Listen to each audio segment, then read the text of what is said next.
Previously in The Count of Monte Cristo, Chapter 71, Bread and Salt. The Count and Mercedes share a quiet moment in the greenhouse of the Morcerf estate, where she inquires about his past sorrows. He reveals a poignant story of lost love in Malta, subtly alluding to his deep pain but dismissing it as a common story. Though affected by his words, Mercedes remains silent and invites him to share fruit, which he declines, affirming their friendship. Just then, Albert bursts in with alarming news. Valentine de Villefort's grandfather has died. As Mercedes rushes to comfort the guests, Albert questions the nature of his mother's interaction with the Count, who reassures him that they are merely friends. Chapter 72. Madame de Saint-Meran. A gloomy scene had indeed just passed at the house of Monsieur de Villefort. After the ladies had departed for the ball, whither all the entreaties of Madame de Villefort had failed in persuading him to accompany them, the procureur had shut himself up in his study, according to his custom, with a heap of papers calculated to alarm anyone else, but which generally scarcely satisfied his inordinate desires. But this time the papers were a mere matter of form. Villefort had secluded himself, not to study, but to reflect. And with the door locked and orders given that he should not be disturbed excepting for important business, he sat down in his armchair and began to ponder over the events, the remembrance of which had during the last 8 days filled his mind with so many gloomy thoughts and bitter recollections. Then, instead of plunging into the mass of documents piled before him, he opened the drawer of his desk, touched a spring, and drew out a parcel of cherished memoranda, amongst which he had carefully arranged, in characters only known to himself, the names of all those who either in his political career, in money matters, at the bar, or in his mysterious love affairs, had become his enemies. Their number was formidable. Now that he had begun to fear, and yet these names, powerful though they were, had often caused him to smile with the same kind of satisfaction experienced by a traveller who from the summit of a mountain beholds at his feet the craggy eminences, the almost impassable paths, and the fearful chasms through which he has so perilously climbed. When he had run over all those names in his memory, again read and studied them, commenting meanwhile upon his lists, he shook his head. "No," he murmured, "none of my enemies would have waited so patiently and laboriously for so long a space of time, that they might now come and crush me with this secret. Sometimes, as Hamlet says, foul deeds will rise, though all the earth o'erwhelm them to men's eyes. But, like a phosphoric light, they rise but to mislead. The story has been told by the Corsican to some priest, who in his turn has repeated it. Monsieur de Monte Cristo may have heard it, and to enlighten himself— But why should he wish to enlighten himself upon the subject?" asked Villefort, after a moment's reflection. "What interest can this Monsieur de Monte Cristo, or Monsieur Zaccone, son of a shipowner of Malta, discover of a mine in Thessaly, now visiting Paris for the first time? What interest, I say, can he take in discovering a gloomy, mysterious, and useless fact like this? However, among all the incoherent details given to me by the Abbé Busoni, and by Lord Wilmore, by that friend and that enemy, one thing appears certain and clear in my opinion, that in no period, in no case, in no circumstance, could there have been any contact between him and me." But Villefort uttered words which even he himself did not believe. He dreaded not so much the revelation, for he could reply to or deny its truth. He cared little for that mean tekel upharsin, which appeared suddenly in letters of blood upon the wall. But what he was really anxious for was to discover whose hand had traced them.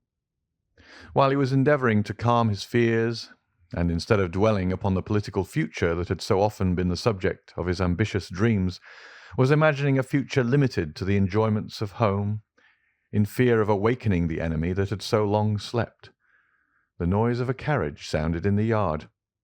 Then he heard the steps of an aged person ascending the stairs, followed by tears and lamentations, such as servants always give vent to when they wish to appear interested in their master's grief. He drew back the bolt of his door, and almost directly an old lady entered, unannounced, carrying her shawl on her arm and her bonnet in her hand. The white hair was thrown back from her yellow forehead, and her eyes, already sunken by the furrows of age, now almost disappeared beneath the eyelids swollen with grief. "Oh, sir," she said. "Oh, sir, what a misfortune! I shall die of it. Oh, yes, I shall certainly die of it." And then, falling upon the chair nearest the door, she burst into a paroxysm of sobs. The servants standing in the doorway, not daring to approach nearer, were looking at Noirtier's old servant, who had heard the noise from his master's room, and run there also, remaining behind the others. Villefort rose and ran towards his mother-in-law, for it was she. "Why, what can have happened?" he exclaimed. "What has thus disturbed you? Is Monsieur de Saint-Meran with you?" "Monsieur de Saint-Meran is dead," answered the old Marchioness, without preface and without expression. She appeared to be stupefied. Villefort drew back, and clasping his hands together, exclaimed, "Dead? So suddenly?"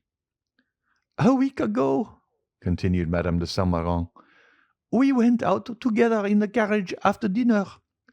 Monsieur de Saint-Meran had been unwell for some days. Still, the idea of seeing our dear Valentine again inspired him with courage, and notwithstanding his illness, he would leave. At 6 leagues from Marseille, after having eaten some of the lozenge he is accustomed to take, he fell into such a deep sleep that it appeared to me unnatural. Still, I hesitated to wake him, although I fancied that his face was flushed, and that the veins of his temples throbbed more violently than usual. However, as it became dark and I could no longer see, I fell asleep. I was soon aroused by a piercing shriek as from a person suffering in his dreams, and he suddenly threw his head back violently. I called the valet. I stopped the postilion. I spoke to Monsieur de Saint-Meran. I applied my smelling salts. But all was over, and I arrived at Aix by the side of a corpse." Villefort stood with his mouth half open, quite stupefied. "Of course you sent for a doctor?" "Immediately, but as I have told you, it was too late." "Yes, but then he could tell of what complaint the poor Marquis had died." "Oh, yes, sir. He told me. It appears to have been an apoplectic stroke." "And what did you do then?" "Monsieur de Saint-Meran had always expressed a desire, in case his death happened during his absence from Paris, that his body might be brought to the family vault. I had him put into a leaden coffin, and I am preceding him by a few days." "Oh, my poor mother," said Villefort, "to have such duties to perform at your age after such a blow." "God has supported me through all. And then, my dear Marquis, he would certainly have done everything for me that I perform for him. It is true that since I left him, I seem to have lost my senses. I cannot cry.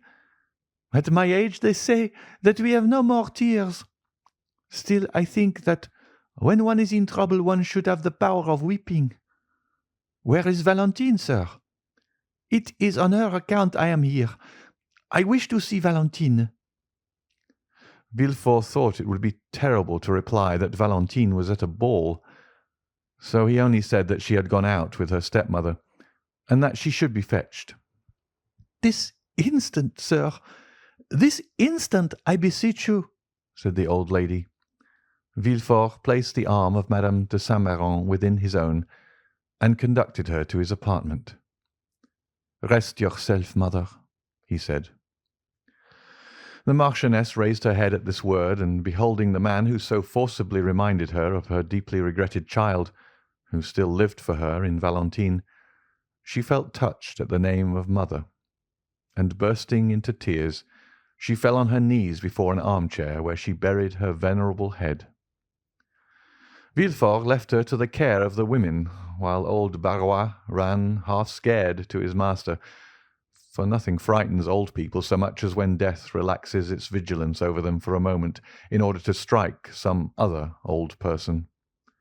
Then, while Madame de Saint-Meran remained on her knees, praying fervently, Villefort sent for a cab, and went himself to fetch his wife and daughter from Madame de Morcerf's. He was so pale when he appeared at the door of the ballroom that Valentine ran to him, saying, "Oh, father, some misfortune has happened." "Your grandmamma has just arrived, Valentine," said Monsieur de Villefort. "And grandpapa?" inquired the young girl, trembling with apprehension. Monsieur de Villefort only replied by offering his arm to his daughter. It was just in time, for Valentine's head swam and she staggered. Madame de Villefort instantly hastened to her assistance and aided her husband in dragging her to the carriage, saying, "What a singular event! Who could have thought it? Ah, yes, it is indeed strange." And the wretched family departed, leaving a cloud of sadness hanging over the rest of the evening. At the foot of the stairs, Valentine found Barrois awaiting her. "Monsieur Noirtier wishes to see you tonight," he said in an undertone. "Tell him I will come when I leave my dear grandmamma," she replied, feeling with true delicacy that the person to whom she could be of the most service just then was Madame de Saint-Meran. Valentine found her grandmother in bed.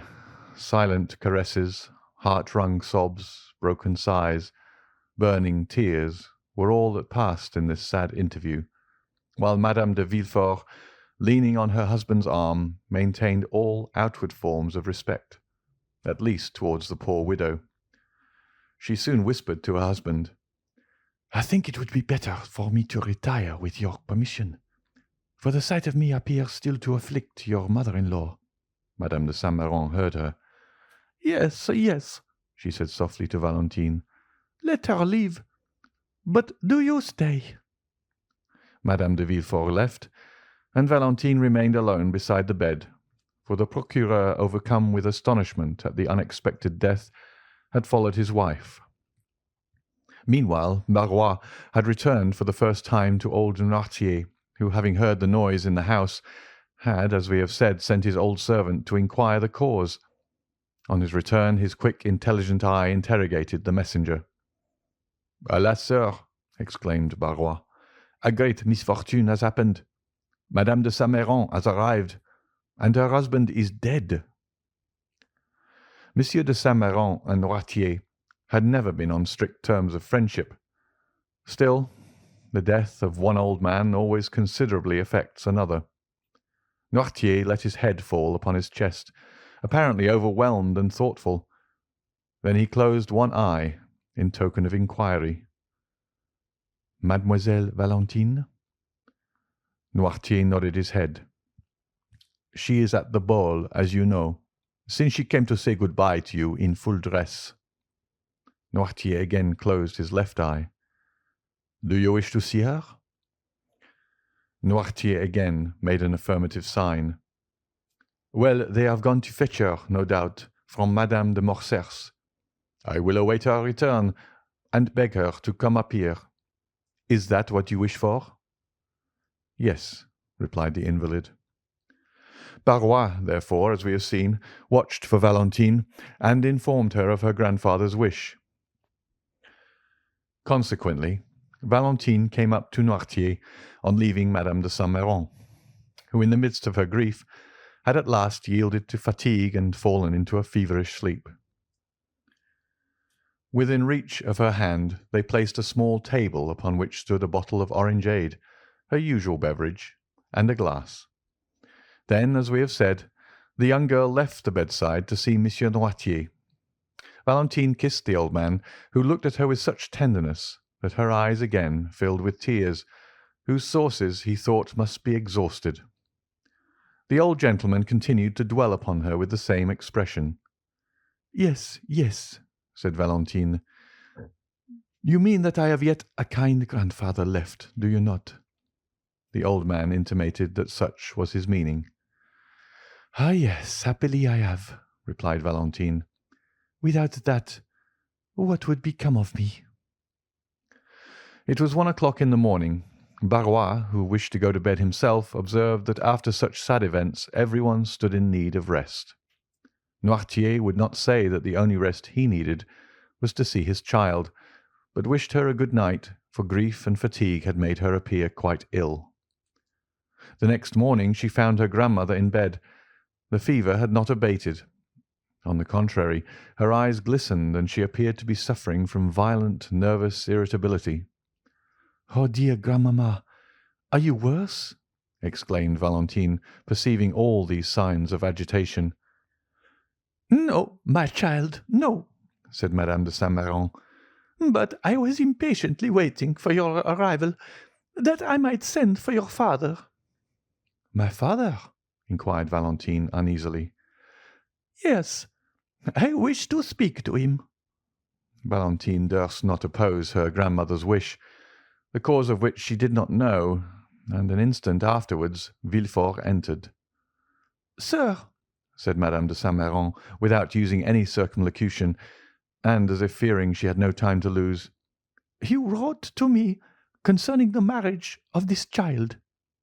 "Yes, madame," replied Villefort. "It is not only projected, but arranged." "Your intended son-in-law is named Monsieur Franz d'Épinay." "Yes, madame." "Is he not the son of General d'Épinay, who was under our side and who was assassinated some days before the usurper returned from the island of Elba?" "The same." "Does he not dislike the idea of marrying the granddaughter of a Jacobin?" "Our civil dissensions are now happily extinguished, mother," said Villefort. "Monsieur d'Épinay was quite a child when his father died. He knows very little of Monsieur Noirtier, and will meet him, if not with pleasure, at least with indifference." "Is it a suitable match?"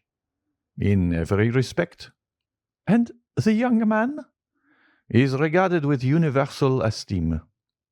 "You approve of him?" "He is one of the most well-bred young men I know."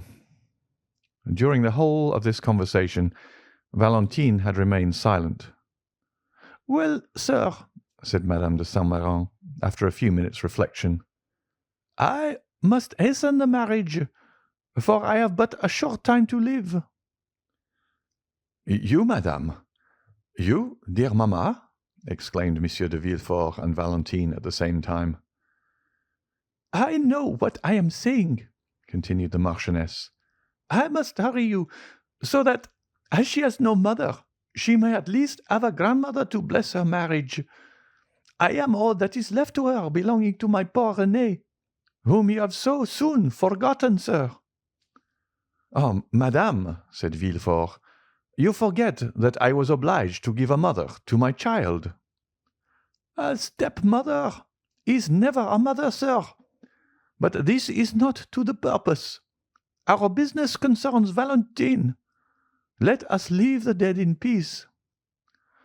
All this was said with such exceeding rapidity that there was something in the conversation that seemed like the beginning of delirium.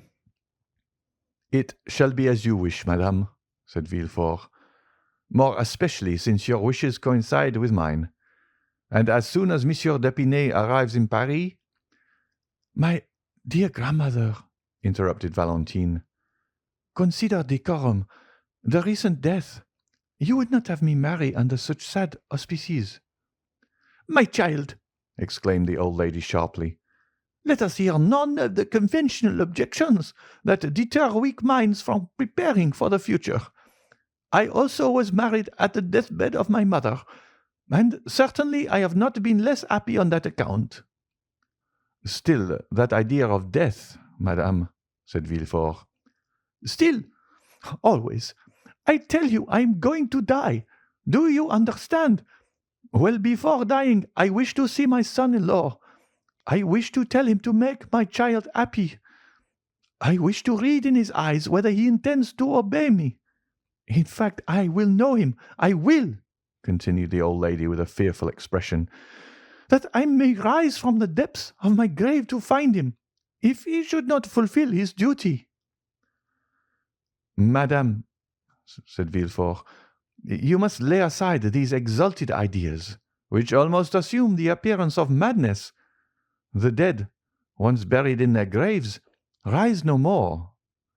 "And I tell you, sir, that you are mistaken.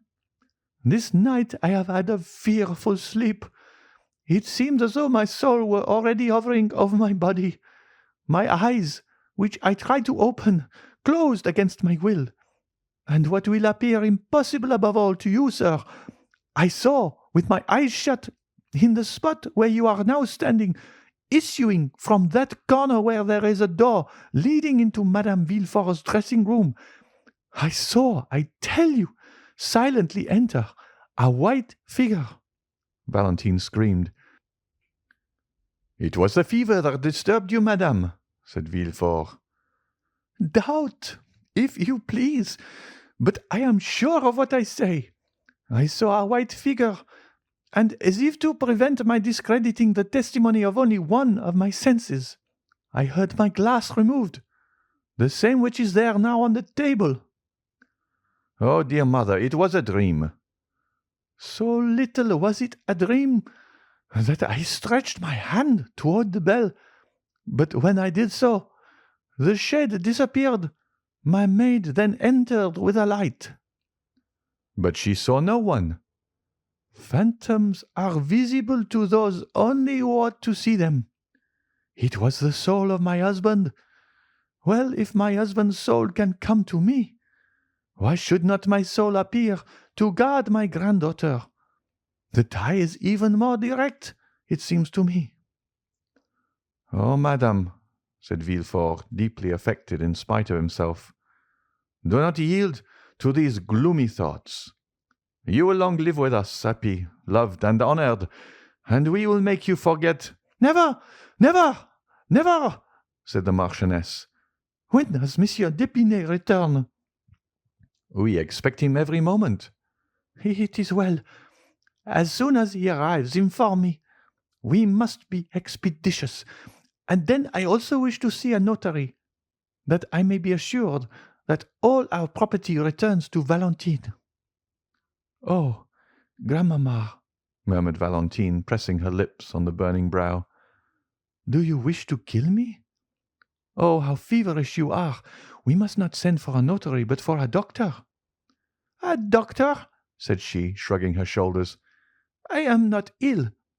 I am thirsty, that is all." "What are you drinking, dear grandmamma?"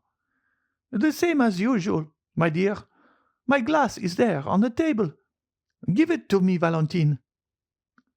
Valentine poured the orangeade into a glass and gave it to her grandmother with a certain degree of dread, for it was the same glass she fancied that had been touched by the spectre. The Marchioness drained the glass at a single draught, and then turned on her pillow, repeating, "The notary! The notary!" Monsieur de Villefort left the room, and Valentine seated herself at the bedside of her grandmother. The poor child appeared herself to require the doctor she had recommended to her aged relative. A bright spot burned in either cheek. Her respiration was short and difficult, and her pulse beat with feverish excitement. She was thinking of the despair of Maximilien when he should be informed that Madame de Saint-Meran, instead of being an ally, was unconsciously acting as his enemy. More than once she thought of revealing all to her grandmother, and she would not have hesitated a moment if Maximilien Morrel had been named Albert de Morcerf or Raoul de Châteaurenaud. But Morrel was of plebeian extraction, and Valentine knew how the haughty Marquise de Saint-Méran despised all who were not noble. Her secret had each time been repressed when she was about to reveal it, by the sad conviction that it would be useless to do so. for were it once discovered by her father and mother, all would be lost. 2 hours passed thus. Madame de Saint-Meran was in a feverish sleep, and the notary had arrived. Though his coming was announced in a very low tone, Madame de Saint-Meran arose from her pillow. "The notary!" she exclaimed. "Let him come in." The notary, who was at the door, immediately entered. "Go, Valentine," said Madame de Saint-Meran, "and leave me with this gentleman." "But, grandmamma—" "Leave me. Go." The young girl kissed her grandmother, and left with her handkerchief to her eyes. At the door she found the valet de chambre, who told her that the doctor was waiting in the dining-room. Valentine instantly ran down. The doctor was a friend of the family, and at the same time one of the cleverest men of the day, and very fond of Valentine, whose birth he had witnessed. He had himself a daughter about her age, but whose life was one continued source of anxiety and fear to him from her mother having been consumptive. "Oh," said Valentine, "we have been waiting for you with such impatience, dear Monsieur d'Avrigny. But first of all, how are Madeleine and Antoinette?" Madeleine was the daughter of Monsieur d'Avrigny, and Antoinette his niece. Monsieur d'Avrigny smiled sadly. "Antoinette is very well," he said, "and Madeleine tolerably so. But you sent for me, my dear child. It is not your father or Madame de Villefort who is ill. As for you, although we doctors cannot divest our patients of nerves, I fancy you have no further need of me than to recommend you not to allow your imagination to take too wide a field." Valentine coloured. Monsieur d'Avrigny carried the science of divination almost to a miraculous extent, for he was one of the physicians who always work upon the body through the mind. "No," she replied. "It is for my dear grandmother." "You know the calamity that has happened to us, do you not?" "I know nothing," said Monsieur d'Avrigny. "Alas!"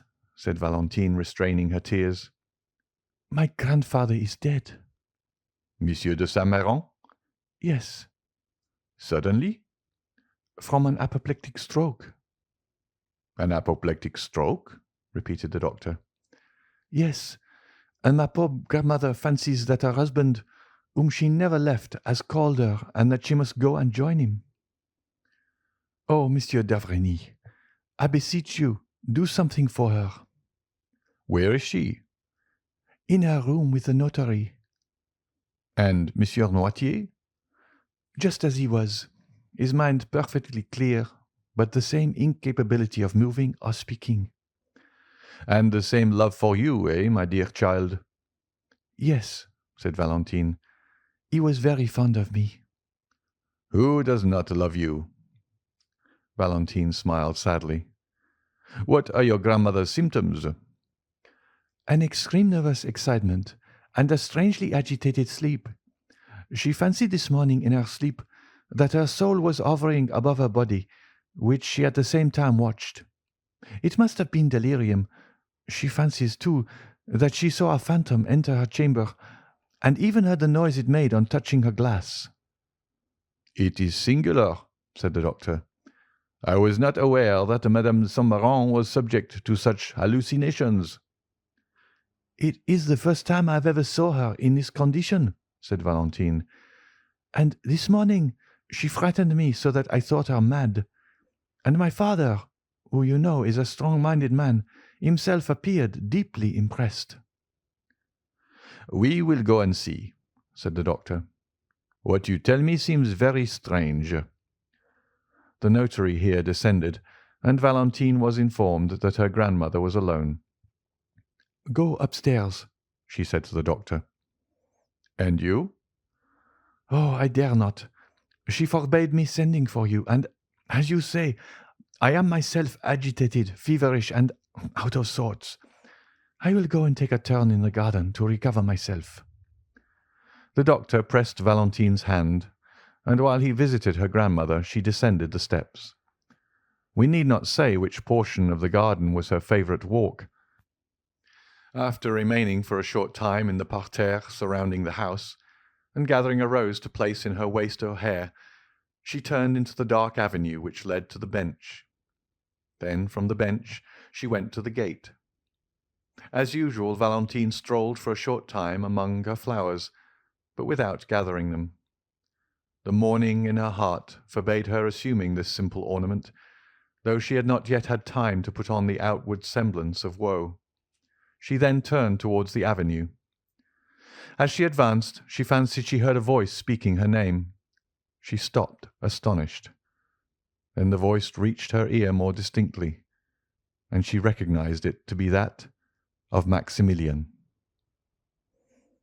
End of chapter 72.